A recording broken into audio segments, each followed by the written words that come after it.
Hello, hello! I've been waiting for you. I'm Taren S, an old conjuring witch with over 40 years experience in the community.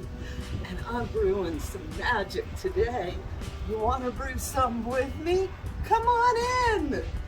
Hello, hello! Crossroads Witch is another interesting magical beings. So happy to have you here today for another video here at House of Witchcraft. While you are watching this video, I am in the most magical city in America. Woo! I am in New Orleans, which is, it's one of the places that probably for the past 30 years I have been periodically going to.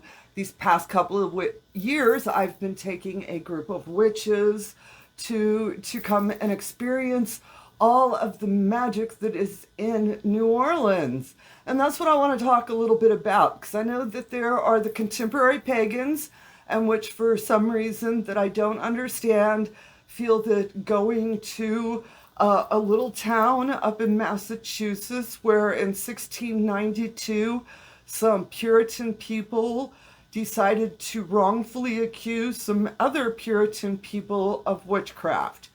And then 300 years later, they put a statue of Samantha from Bewitched up and said that they're the witchy city.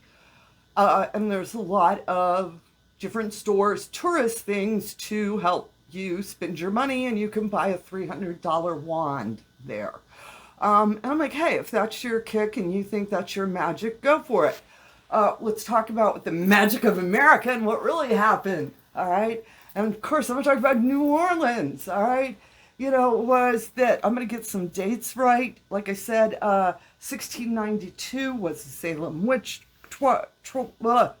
Salem Witch Trials. In 1718 is when New Orleans was established. It was actually first established as a French colony, then it went to Spanish, then it went to French, and then it went to America. This is a place where you can find vampires, witches, and ghosts, and for over 400 years, magic has been happening here. This is the funky gumbo, folks. This is that blend of everything that came together, all right? We know by the 1840s that they were dancing in Congo Square, that the drums were being played, all right? And it landed, you know, and this is another place as far as in 1972, we had the Witch Queen was there. There is so many different stories of magic without even getting into Marie Laveau, all right? And this is where magic has been happening, being performed 400 years ago to today. It is still happening. You walk these streets, they are seeped in the magical history of America. When I go, I always tell folks, make sure that you shop local, which does not necessarily mean some of these, you know, we got some lady from Maine who opened up a witch shop and calls herself a voodoo queen in New Orleans. She ain't part of the community. What I ask is if you do go, make sure that when the different shops, proprietors, that they are actually part of New Orleans community. Give back as you are receiving from there. It is a place that, like I said, you walk the streets and it's seeped in history. It is seeped in magic history. And the rabbit holes you can go down, every time I go to New Orleans, it's always something new and different. I always try to do a walking tour with one of the local folks. Like I said, I do shop at certain places. I always make sure to go to Jackson Square. And for $20, I get somebody to read my tarot, because that's what I do when I'm there, you know. But there's so much magic happening there, and there's so much of our history, the American folk magic, the blending of all of these different cultures, these different religions, these different synchronicities, all came together in this place, and then it expanded outwards. We still have very active witches in New Orleans. We have hoodoo, we have voodoo, several varieties you will find. Whereas you get into New Orleans voodoo is different than Louisiana voodoo, which is different than Haitian voodoo. All right. And it can be said for the hoodoo as well. And it is well worth going, which is I always tell, don't go during Mardi Gras.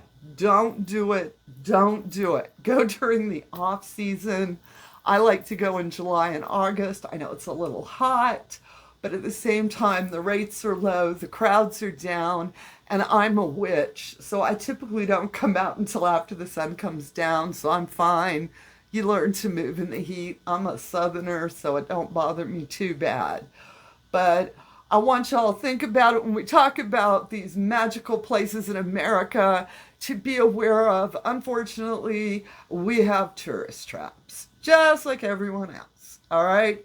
And to be mindful of it. And if you are looking for the magic, the most magical place in America, I know exactly where it is. It's right underneath your feet. Where you stand right now, which is the most magical place for you. So connect to that dirt and also be aware of all of the wonderful magical history that is here on this dirt. And go, stand in it, dance in it, learn about it, and let it become part of your magic. And with that said, witches, I promise I'm going to be showing some pictures up of being in New Orleans with the witches. I have a nice group of witches coming in this year, and it's going to be so much fun. In fact, I'm predicting that while you're watching this video, I'm having a lot of fun there. All right. Y'all go out, fly those brooms, have a bright, blessed day, and as always, amen, blessed be, ashe, and H.o.W. Hello, hello, Crossroads Witches and other interesting magical beings. So happy to have you back for another video here on House of Witchcraft. I want to let you know that while you're watching me, I am currently in the most magical city in America. Where am I? And please do not say where Samantha's statue is.